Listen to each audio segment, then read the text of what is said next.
Olá, Floripa, olá, Brasil, olá, mundo. Eu estou aqui, André Patunas, e este é o programa Vida Inteligente. Trazendo hoje um tema que é mais direcionado para o nosso tipo de público, mas é importante porque trata da coisa mais importante, eu acredito, que estejamos fazendo, porque afinal nós estamos trabalhando a favor da obra do Eterno na face da Terra, na mudança de consciência, fazendo o nosso papel de roxinóis, né? E eu trago aqui meu convidado, que é Eurênio de Oliveira Júnior, já esteve conosco outras vezes, e nós, em março de 2018, nós fizemos uma conversa, um bate-papo, com o tema A Obra. Nós demos, naquela ocasião, o que era a obra, que todo mundo fala obra, tal, e a maioria não, muita gente não sabe o que é. E hoje vamos fazer uma espécie de complemento 5 anos depois, que falta muita coisa ainda para abordar, que o tema da nossa conversa hoje é rememorando valores da obra. Eu creio que vai ser um bom papo. E aí, Eurênio, como é que você está? Tudo bem? Estou bem, eu estou mais ou menos de férias, né? Viajando um pouco. Ótimo. De modo que, por isso que eu estou fazendo improvisadamente fora de um estúdio, né? Não, o importante é o que a gente vai falar, não é o que a gente vai mostrar, né? Então é isso. Como é que. Eurênio, vamos dar uma recordada, né, na questão da obra. O que é. Nós somos papagaios de repetição, a maioria de nós. A gente repete muita coisa que a gente ouve, acha bonito, acha modismo, e vai falando sem saber o que é. Até que o dia a gente descobre o que a gente está falando e a gente fica super feliz. Porque agora eu sei do que eu estou falando, né? Quando eu estou falando. Então, a obra do Eterno na face da terra parece um nome super pomposo, né? O que é a obra do Eterno na face da terra? Vamos rememorar. Bom, a obra é reconstrução no caso e construção como ponto de partida, né? Então, o que é reconstrução ou construção? É edificação. É formar um edifício em que as pessoas possam se firmar nos seus valores pessoais. A obra fala de valores para que as pessoas possam servir de modelos para esses valores, ou seja, abraçar esses valores da obra, porque é o caminho da evolução. Evolução é a chave, não é? Sim. Evolução é a chave. Evoluir significa transformar os valores de pequenos, meramente mundanos alguns, em valores de edificação interior. Quer dizer, quem se estrutura na edificação vai adentrando os valores da obra. São tantos que eu preferi não especificar os valores da obra, pois valores da obra, não é? Porque eles podem ser enfeixados, mas quando enfeixados, eles são reduzidos na sua explicação. Então vamos pegar alguns e explicar. Eu acho mais interessante para o ouvinte, mesmo porque este programa inicialmente ia ser dirigido somente aos membros que já estão dentro do movimento. Mas eu achei que pode ser estendido a todos, porque todos têm que saber desse movimento. Nós estamos já adentrando os alvores de um terceiro milênio, de tal sorte que a obra não tem pressa, mas nós temos pressa em evoluir. Pressa que eu quero dizer é o seguinte, posturas de evolução. Então vamos falar de algumas posturas de evolução, e eu resolvi falar um pouco do caminho que eu palmilhei, que eu fiz, que eu tomei parte, porque assim são exemplos, não porque por qualquer cabutinismo. Eu considero que pertencer ao movimento da obra é um encargo muito grande, é uma responsabilidade, mas ao mesmo tempo é uma glória, porque nós temos a chance de conhecermos aquilo que deixamos de conhecer, que é o nosso próprio íntimo, né? A obra dirige-se ao íntimo de cada um. Essa que é a chave principal de qualquer comunicação que venhamos a fazer a respeito da obra. Então, eu fiz primeiro uma separata, porque a obra precisa de uma base física, senão ela não se manifesta, não vai ficar no ar. Não é uma nuvem que cada um pega como quer. Ela precisa de uma estrutura física onde se firmar. Então, a estrutura física é a instituição, que hoje chama Sociedade Brasileira de Eubiose. Em vários tempos teve outros títulos, né? Mas a grande fonte chama-se teosofia, conhecimento divino. Pode parecer uma pretensão e até mesmo um esbulho dessas áreas mais íntimas, mas se nós nos dedicarmos a abrirmos a nossa mente e o nosso coração, nós vamos chegar muito próximos de entender de uma maneira mais intuitiva o que é a obra, porque a intuição é básica. Nós temos que trabalhar com a intuição, não só com a impressão, com a intuição. A intuição já é trabalhada, já é uma elaboração que me leva à intuição. Né? Então existem nomes sânscritos, Buda, Atman, etc. Mas não é isso que eu quero falar hoje. Eu quero falar dessa diferença, e a diferença importante entre compreender e entender. Entender é objetivo. Entender, eu entendo isso e aquilo, o mundo entende várias coisas, não? Mas compreender é colocar isso dentro de um conhecimento mais amplo e mais abrangente que possa realmente enfechar os destinos humanos. Então, o mestre, o professor Henrique José de Souza, nosso mestre, disse várias vezes, compreensão, ou seja, compreendendo o que eu quero dizer. Ele não disse entender, ele disse compreender. Então a compreensão é isso, é ampla. E a compreensão, ela depende muito de um empenho. A não ser em casos raros de avatarizações, até momentâneas, que podem acontecer, fica a ressonância numa avatarização do ser humano. Ele pode ter um lampejo da espiritualidade e não entender muita coisa, mas ficar com a ressonância desse lampejo.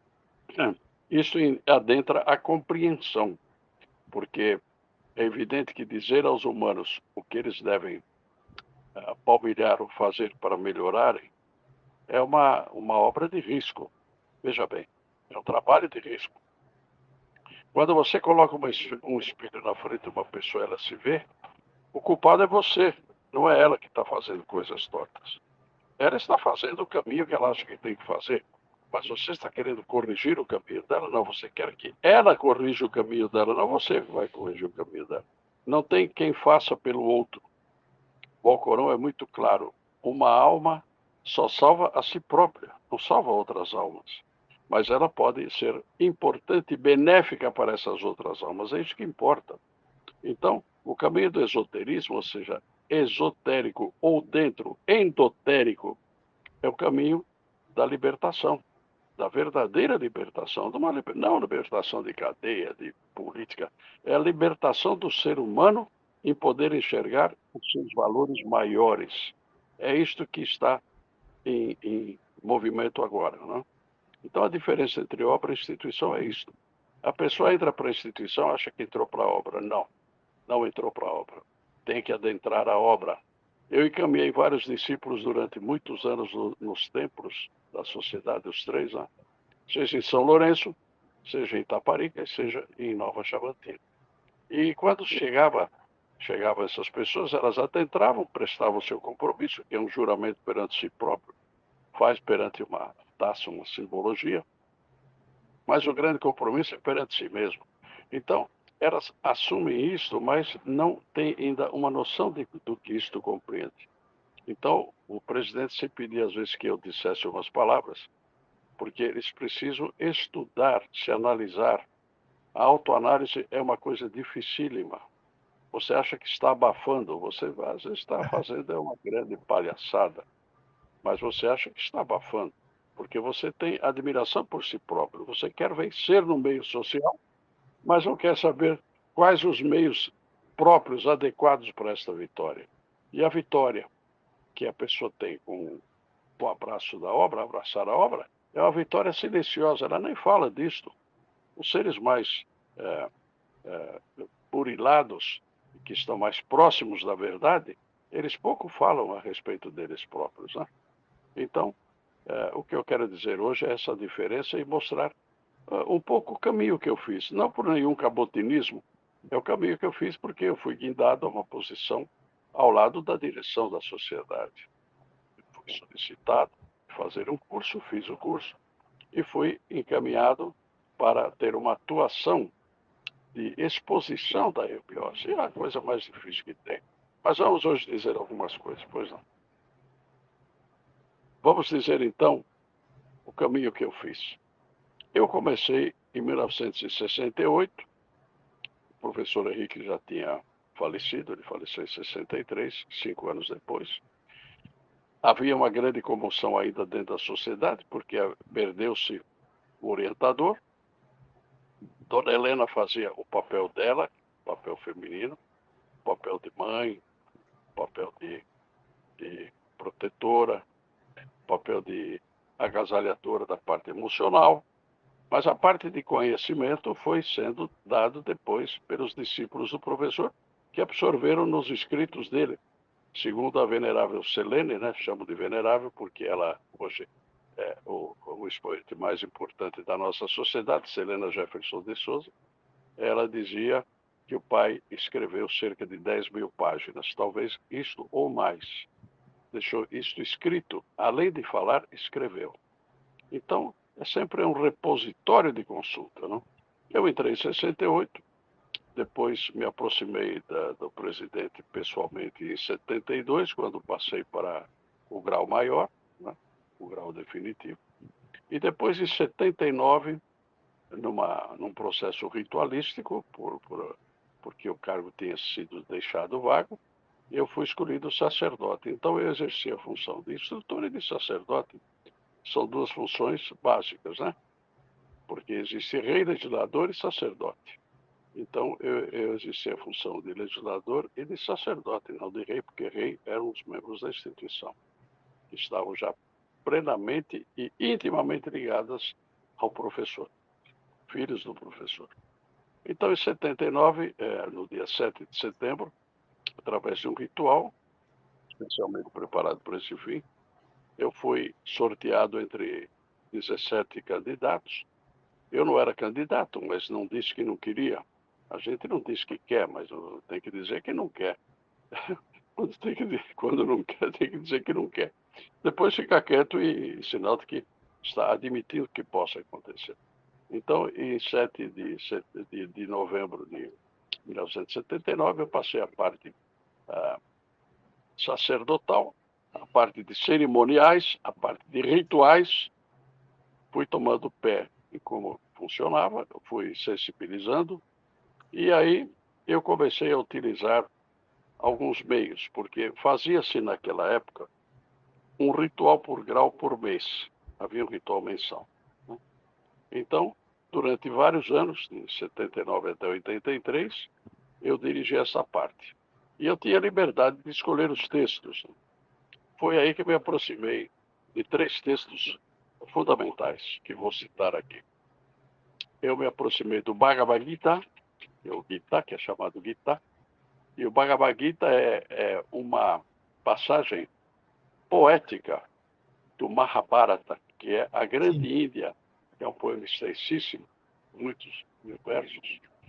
E o Bhagavad Gita trazia o diálogo entre Arjuna, que somos nós, e Krishna, que é a divindade.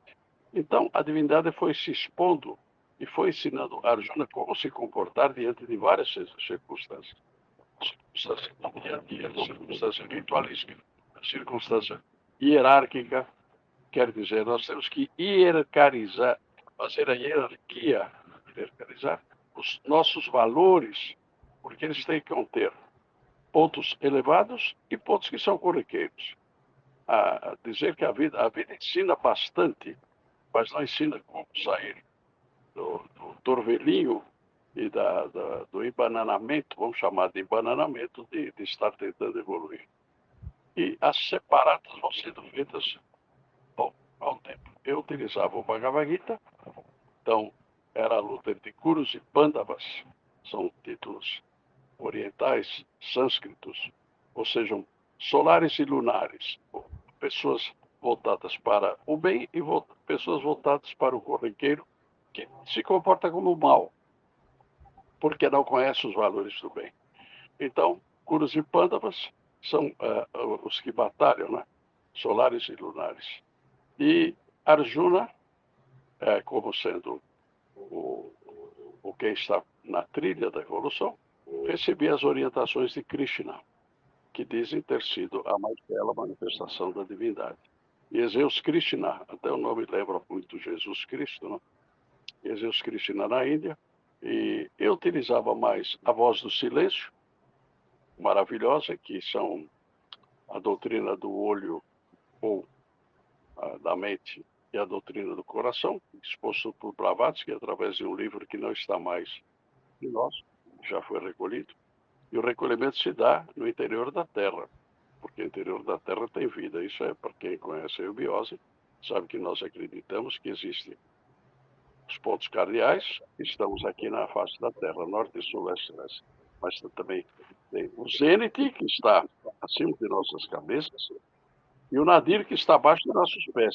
Então a vida se projeta em 6 ângulos, e nós somos o 7º. Sendo o 7º, nós temos o direito de evoluir. Sendo o 7º, conhecendo as coisas da Terra e do céu, nós temos o direito de evoluirmos. E é isso que chama-se ingressar na obra. Vivem-se vários paradoxos, vários contrastes, né? Como disse Niels Bohr uma vez, certa ocasião, um grande cientista do século passado, diz ele: o contrário de uma verdade profunda pode ser também uma verdade profunda, porque as profundidades são verso e reverso de uma medalha só.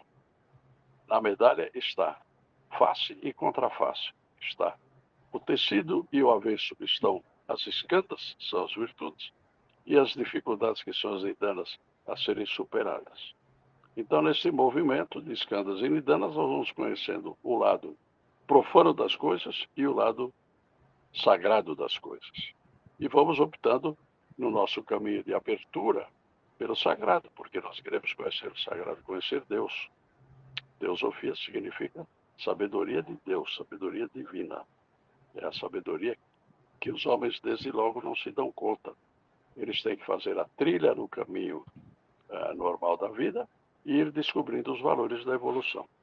Então, nesses rituais mensais, falava-se para cada grau individualmente, com esses dois canais fabulosos. O Bhagavad Gita e a Voz do Silêncio. Mas havia um terceiro, que só tinha em espanhol, não estava traduzida para o português, mas é o concurso básico de espanhol, que se estudava no ginásio, e mais um dicionário, eu conseguia verter para o nosso entendimento, que é o Evangelho de Ramakrishna. Maravilhoso. Ramakrishna foi um místico, um Bhakti Yogin, como a gente diz, Bhakti, porque ele acreditava não na descritiva, mas sim no sentimento do coração. Então, Krishna tinha o Evangelho e nós pegávamos trechos e falava-se por parábolas. Falar por parábolas é uma maneira muito inteligente, porque pode caber a carapuça, a pessoa, ela própria descobre que ela é dona dessa carapuça. Então, ninguém está dizendo a ela que ela é isso ou aquilo, está dizendo que existe numa história, logicamente muito bem engendrada, um caminho em que aparecem os valores do alto e os valores menores e até mesmo os embaraços menores da vida. Então, era essa trio que mais ou menos eu fazia, né? E aí surgia em Krishna o espírito de verdade. Quer dizer, a verdade não está preocupada com o que vão achar, ela simplesmente se mostra. Então, o que vão achar? Um lado é obra, outro lado é mundo. Não que sejam opostos, são complementares. Porque sem ter o mundo, a obra não é necessária. E sem ter a obra, o mundo se perde. O mundo se perde normalmente em valores menores, que são colocados como valores maiores, como estamos vendo na época atual, né? Então, a grande meta na figura da mitologia, da Suderna, nasceu e foi desenvolvida na Grécia. A grande meta é justamente se fundir ao espírito, ou seja, abraçar os valores do espírito sem perder a condição de alma que está em evolução. Então, abraçar a obra não é rejeitar o resto, é ser inteligente. Interlegere, ler entre linhas, tá? Que é a grande significado da palavra.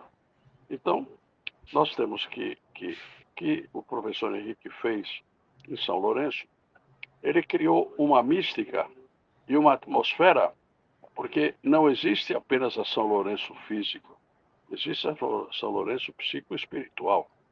E vários fenômenos ocorrem lá. Eu próprio já passei por fenômenos dentro do próprio templo, né? E na cercania do templo existem muitos fenômenos.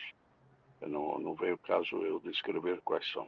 Mas são fenômenos que atingem a nossa percepção, a nossa sensibilidade e atingem os nossos sentidos. Nós percebemos esses fenômenos.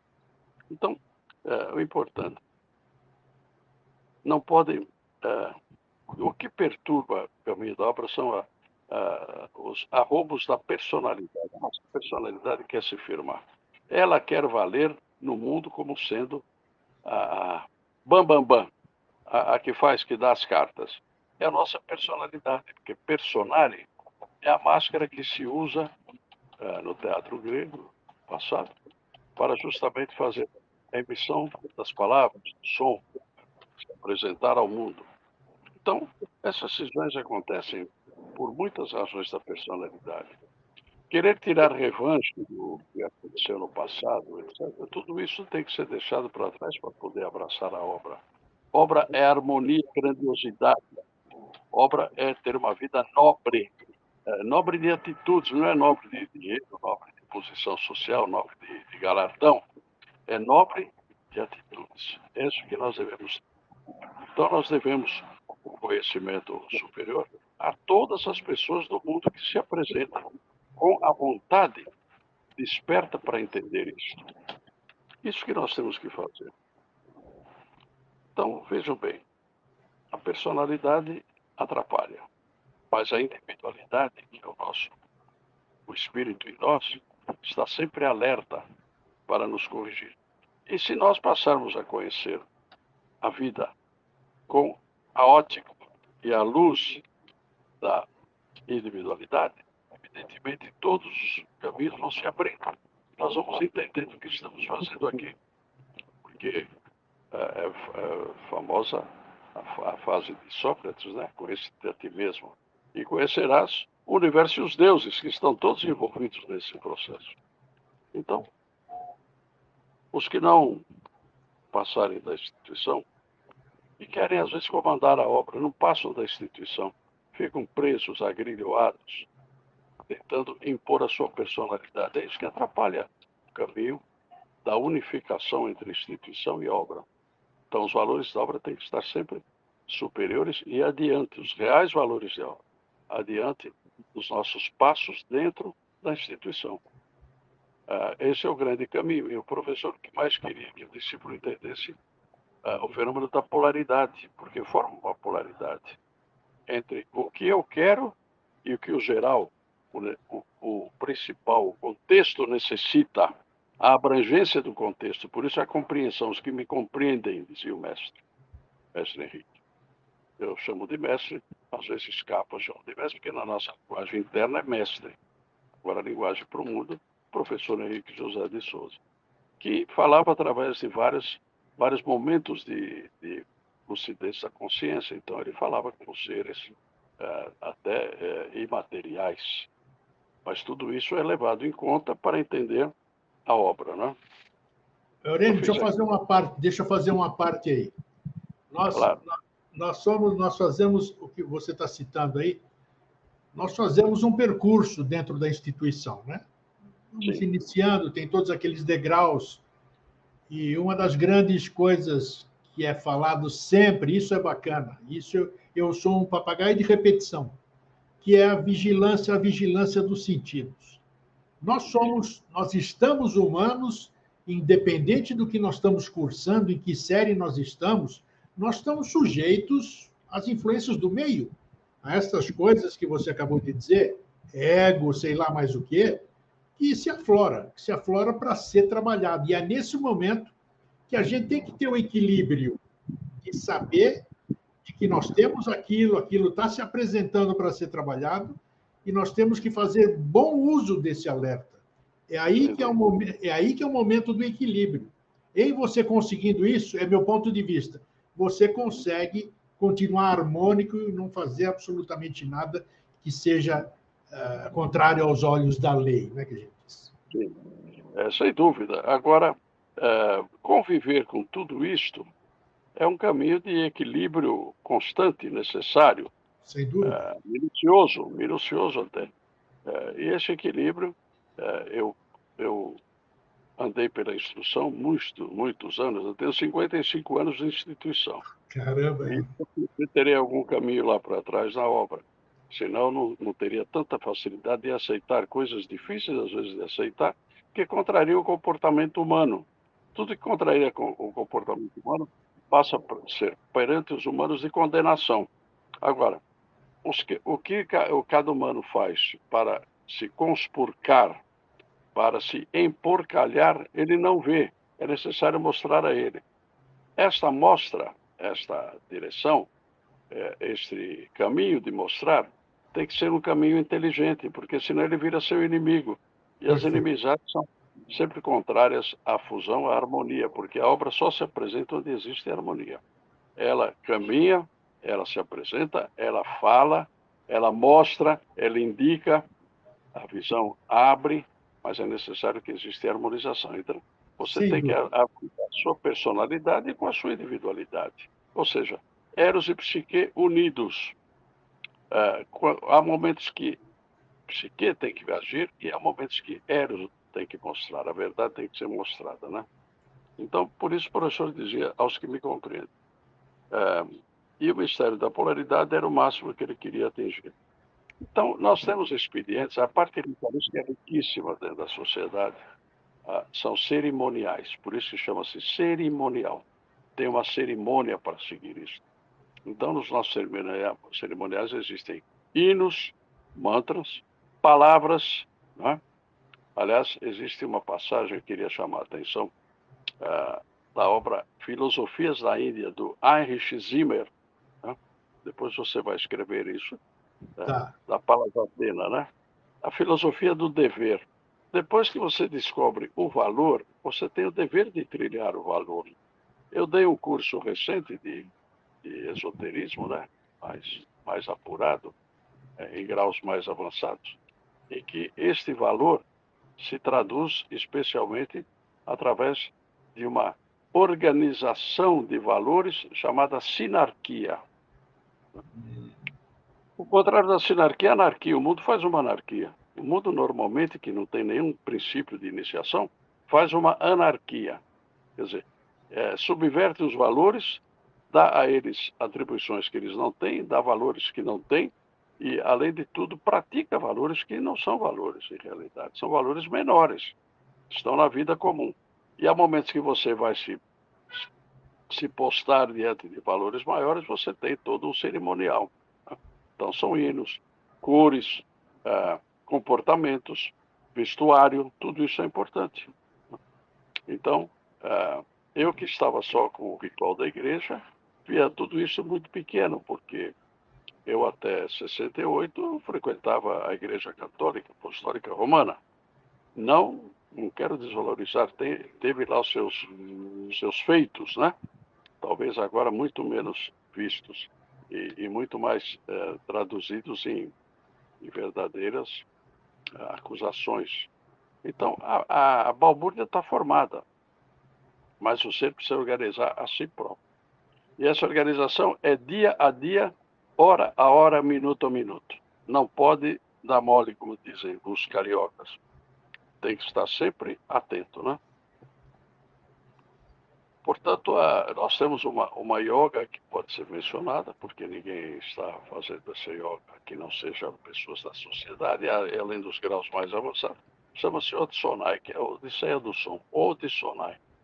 É uma yoga ritualizada.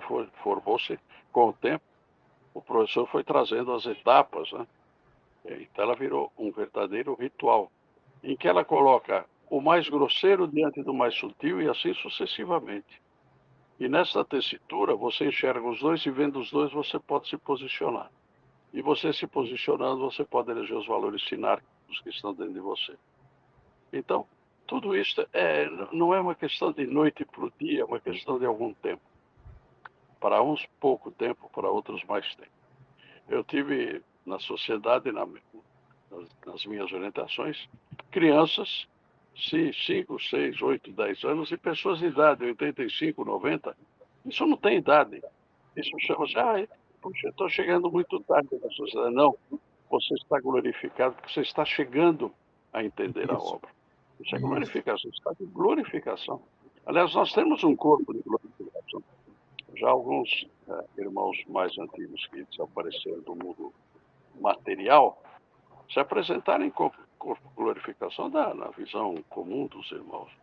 Então, esse corpo, sim, este é a entronização da obra em si. Aí que só surge o corpo de glorificação. Então, mais ou menos nas linhas gerais, esses são os valores da obra, sabe, que eu queria falar. Admiro, você ainda está ativo, né? Sempre predisposto a contribuir, continuar trabalhando. Tem gente que faz a aposentadoria, mas a gente percebe que a obra não tem aposentadoria. Não, você não. fica... É o que aprender e o que burilar, não é? Exatamente. E agora, veja bem, o importante, fala-se que a eubiose é a ciência do aperfeiçoamento da vida, não é da perfeição. Porque se estivéssemos na perfeição, não dependemos de aperfeiçoarmos nada, porque já estávamos perfeitos. Mas o perfeito é só quando fecha um grande ciclo, né?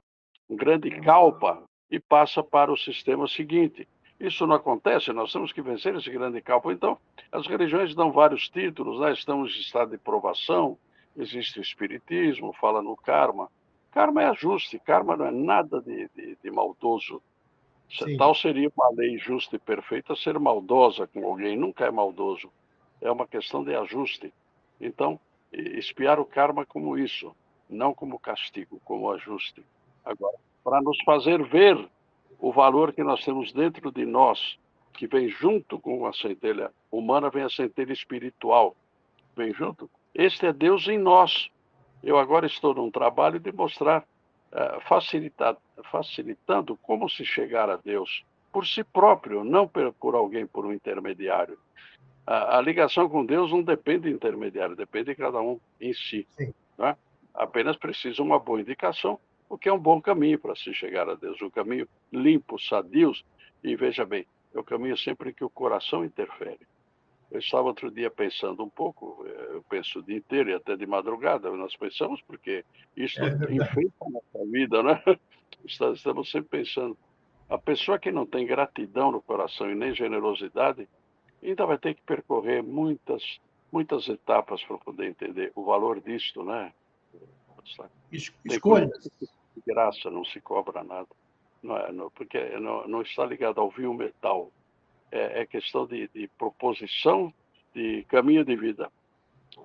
Então, o Tao Te Ching, Lao Tse, existem vários trabalhos gigantescos que nós podemos utilizar.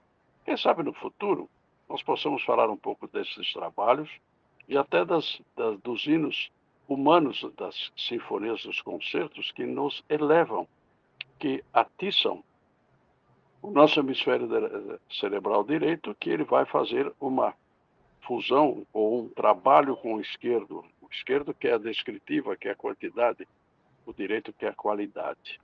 Então é quantidade com qualidade. Se não é preferível pouca quantidade com muita qualidade, não é? Eurênio, você está... Agora nós temos a convenção agora em fevereiro, sim. A 75ª, se eu não me engano, 75ª. É uma convenção que precede os 100 anos da fundação física da obra, né? E eu gostaria que você deixasse aqui para todos nós, vamos dizer assim, uma mensagem alusiva, você que é meio século de SBE, de eubiose, né? Gostaria que você deixasse uma mensagem alusiva a esse centenário que é considerável. É uma vitória, né? Uma conquista, uma instituição se manter de pé por 100 anos não é fácil, sabendo principalmente das dificuldades, que todo mundo sabe porque está escrito. Nós temos as cartas de revelação, está ali as dificuldades que foram enfrentadas para se manter todo esse trabalho da obra do Eterno na face da Terra. O que você diria para todos nós aí? Olha, não esmoreçam, porque sempre pode existir nas suas elucubrações individuais, maioria delas noturnas, em silêncio, em ambiente preparado, em ambiente propício, pode existir o encontro de pontos que estão ligados ao nosso espírito. Então, esses pontos vão nos iluminar. Não esmoreçam, insistam, façam sempre suas meditações, suas ponderações e passem a se analisar com mais isenção, não criando benefício e querendo criticar o próximo. Nós temos as nossas autocríticas e essas têm que ser carinhosamente tratadas, não precisam ser mostradas por ninguém. Se nós descobrirmos, o caminho fica muito mais suave e muito mais autêntico e muito mais profundo. Mais do que isso não se pode dizer. É isso. Eurênio, muito obrigado. Você sempre está à disposição para esclarecer, né? Isso é muito bom. E espero que a gente possa, né, continuar firmes aí nos propósitos, alertas, vigiando os sentidos, nossos sentidos, para a gente não cair nas tentações que se apresentam, nos desânimos que se apresentam, nas discórdias que se apresentam, né, que a gente se mantenha firme. Então, eu te agradeço mais uma vez pela companhia e te deixo meu fraterno e forte abraço. O meu também a você e a todos os ouvintes que realmente se interessaram em distinguir o passageiro do eterno. Até uma próxima oportunidade, Eurênio. Abraço. Felicidades a você. Tchau. Obrigado. É legal, eu acho uma experiência de vida, uma experiência de instituição. O Vida Inteligente está aberto para outros irmãos que, porventura, queiram trazer suas experiências aqui, as suas impressões, as suas dicas, as suas visões, né? Isso é muito bacana. Isso que é viver para servir, isso que é trabalhar, isso que é fazer o construins, né? Então, vamos dar as mãos aí, principalmente no ano do centenário, né? Todos juntos aqui vai ser. Acho que nós vamos ter um grande evento agora em fevereiro, né, com a convenção, e rumo ao segundo centenário. É isso aí, gente. Fraterno abraço e um feliz sempre. Tchau.